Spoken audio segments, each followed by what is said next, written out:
मतलब नीचे साइड में माइक्रोपाइलर एंड होगा और ऊपर जो होगा वो चैलेजल एंड कहलाएगा। देखिए एक जो मेगास्पोर आपका बन गया है। ये मेगास्पोर आगे चलकर मतलब कि मेगास्पोर तो आप जानते हैं ना कि फीमेल रिप्रोडक्टिव पार्ट होता है और माइक्रोस्पोर जो होता है वो मेल रिप्रोडक्टिव पार्ट होता है। और ये फिर से आप देख सकते हो कि किस तरह से ओवरी का जो ये पार्ट है उसमें आप मेगास्पोर देख सकते हो किस तरह से डिवाइड हो रहा है। देखो सिंगल से दो न्यूक्लियाई में डेवलप हो रहा है। उसके बाद फिर अभी फिर यहाँ पे देखो टू न्यूक्लिएट एम्ब्रियो सैक मतलब कि एम्ब्रियो सैक। फिर देखिए यहाँ पे डिवीज़न हो रहा है, 2 से 4 हो गया है ना। 4 न्यूक्लिएट एम्ब्रियो सैक मतलब ये जो एम्ब्रियो सैक था वो अब देखो 4 से कितने हो गए, 8 न्यूक्लिएट एम्ब्रियो सैक। अब ये 8 न्यूक्लिएट जो हैं ये 8 न्यूक्लिएट ही रहेंगे।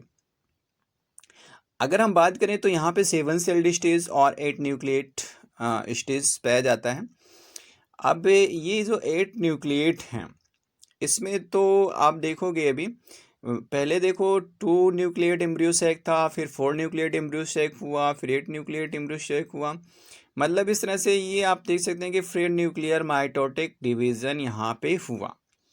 और इसके बाद फिर formation of cell wall start हो जाता है। ये देखिए सेल वॉल का फॉर्मेशन यहाँ पे और भी जिसके मतलब कि जो न्यूक्लियस बने हैं अभी जो 8 न्यूक्लियस बने हैं ना उनकी चारों तरफ धीरे धीरे सेल वॉल का फॉर्मेशन शुरू हो जाता है। और सेल वॉल का फॉर्मेशन होने के साथ साथ ये अलग अलग दिखने लगते हैं, बट यहाँ पे जो पोलर न्यूक्लियाई थे वो दोनों आपस में अटैच हो जाते हैं।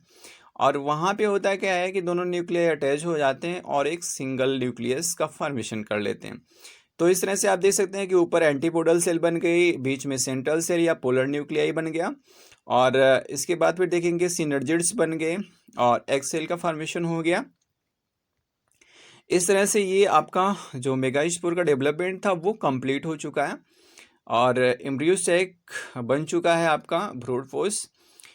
तो अब देखिए चेल्जल एंड की तरफ अगर देखेंगे तो हमको 3 न्यूक्लियस मतलब कि यहाँ पे एंटीपोडल इसको हम बोलते हैं और यहाँ पे जो 3 सेल आपको देखेंगे वो एंटीपोडल सेल कहे जाएंगे। इसके बाद माइक्रोपाइलर एंड की अगर बात करें तो माइक्रोपाइलर एंड में हम देखेंगे कि ये जो माइक्रोपाइलर एंड है इसमें आप देखोगे कि एक सेल और 2 आपके एक्सेसरी सेल या सिनर्जिड्स से बोलते हैं वो आपको देखने को मिलेंगे। ये सेल अलग अलग हुए क्योंकि आपने देखा अभी कि यहाँ वहाँ पे सेल वॉल का फॉर्मेशन हो गया था, इसीलिए ये अलग अलग हो गए। देखिए फिलीफॉर्म एपर्चर मतलब कि अंगुली के आकार की संरचनाएं आपको कुछ देखने को मिलेंगी जिसे हम फिलीफॉर्म एपर्चर, और ये हेल्प करती हैं जब वो पोलन ट्यूब यहाँ पे आके पहुँचता है तो उसको अपने अंदर लेने में ये सहयोग करती हैं, मतलब कि उससे अटैच होने में। तो इस तरह से आपने अब देख रहे थे फीमेल रिप्रोडक्टिव ऑर्गन किस तरह से डेवलप होते हैं। अब हम बात करेंगे पॉलिनेशन के मेजर एजेंट की, मतलब कि पॉलिनेशन किस तरह से होता है। तो देखो पॉलिन ग्रेन जब बाहर आते हैं ना तो बाहर आने के बाद इनका बस एक ही उद्देश्य होता है किसी तरह से फर्टिलाइज होने का, और फर्टिलाइज होने के लिए इनको फीमेल गैमेट के पास जाना जरूरी है। तो देखिए ये एक स्टिग्मा पर पहुंचते किस तरह से हैं, आपने भी यहाँ देखा कि कैसे उड़ के पहुंच गए, लेकिन उड़ के नहीं पहुंचते हैं। इनके पहुंचने का माध्यम होता है, मतलब ये किसी माध्यम से पहुंचते हैं वहाँ पे। जैसे देखो बी के द्वारा मतलब कि मतलब कि कीड़ों द्वारा कीट जैसे फ्लावर पे बैठेगा तो फिर क्या होगा कि उसके पैरों में पॉलन ग्रेन चिपक जाएंगे और फिर दूसरी जगह पे पहुंच जाएंगे। अब ये जो पॉलिनेशन का प्रोसेस होता है ना ये 2 टाइप का, self pollination and cross pollination. Self pollination मतलब क्या होता है, मतलब स्वपरागण। स्वपरागण में क्या होता है कि जैसे उसी फ्लावर से उसी फ्लावर पर या उसी प्लांट के दूसरे फ्लावर पर, तो ये कहलाएगा सेल्फ पॉलिनेशन, मतलब स्वपरागण की क्रिया कहलाएगी। अब ये किसी भी माध्यम से हो सकता है, मतलब जैसे कीटों के माध्यम से भी ऐसा हो सकता है। ये ऑटोगैमी भी होता है और जेटिनोगैमी भी होता है।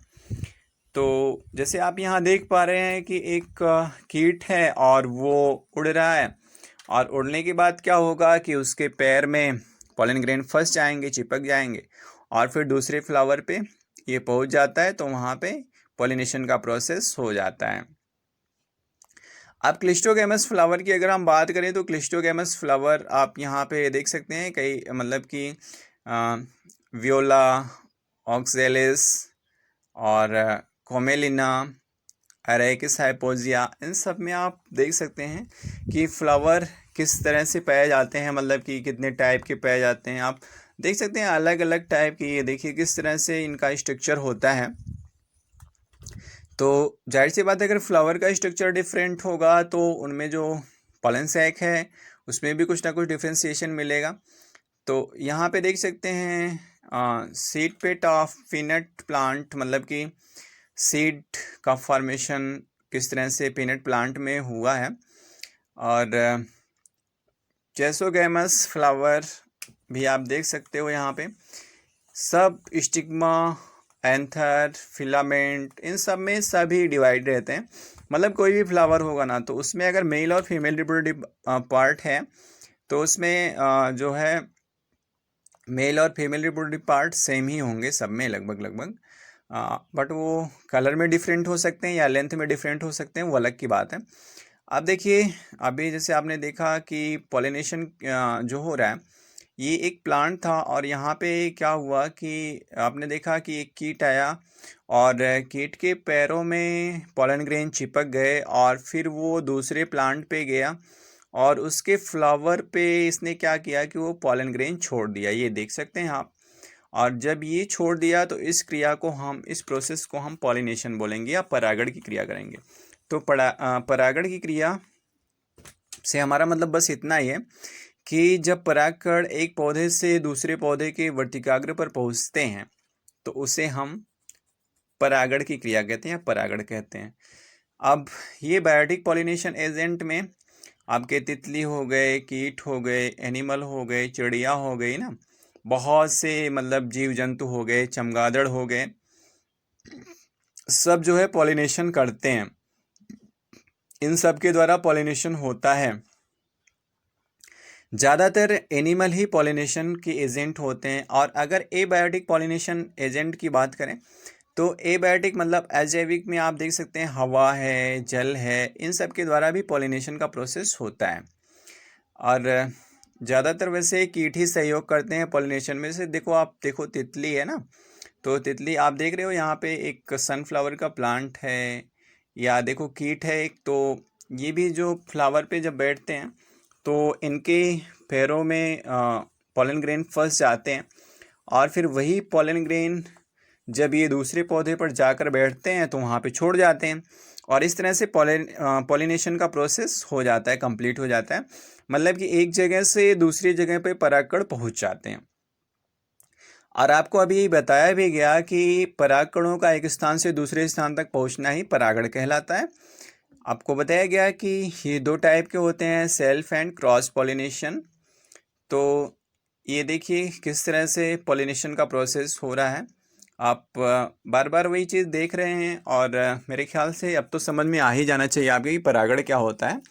अगर हम आपसे पूछे परागण क्या है तो आप बिल्कुल कह सकते हो कि जब परागकण एक पौधे के परागकोश से निकलकर दूसरे पौधे के वर्तिकाग्र पर पहुंचते हैं तो ये क्रिया परागण की क्रिया कहलाती है। आप इतना बता सकते हैं, जैसे देखो तमाम प्रकार के पौधे आपको मिल जाएंगे, तमाम प्रकार के कीट देखने को मिल जाएंगे और ये सब उसी में सहयोग करते हैं, मीन्स पॉलिनेशन के प्रोसेस में ही सहयोग करते हैं। तो इसलिए यहाँ पे जो पॉलिनेशन का प्रोसेस हो रहा है, देखो चिड़ियों द्वारा भी होता है, छोटे छोटे कीटों द्वारा भी होता है, तितलियों द्वारा भी होता है, मधुमक्खियों द्वारा भी होता है। मतलब बहुत से ऐसे जीव हैं, एनिमल हैं जिनके द्वारा परागण की क्रिया होती है। ये देखिए मार्फोफेलस जो एक प्लांट है और इस प्लांट, देखो एक का प्लांट, इसमें भी लगभग कीटों द्वारा ही देखिए पॉलिनेशन का प्रोसेस हो रहा है और स्टिग्मा पर पहुंच जा रहे हैं। देखिए स्टिग्मा पर पहुंच जा रहा है कौन, पॉलन ग्रेन्स पहुंच रहे हैं, किसके माध्यम से, एक कीट के माध्यम से। तो ये आपका पॉलिनेशन कहलाएगा। ये देखिए एग्स हैं और इसके बाद क्या होगा कि ये जो एग्स हैं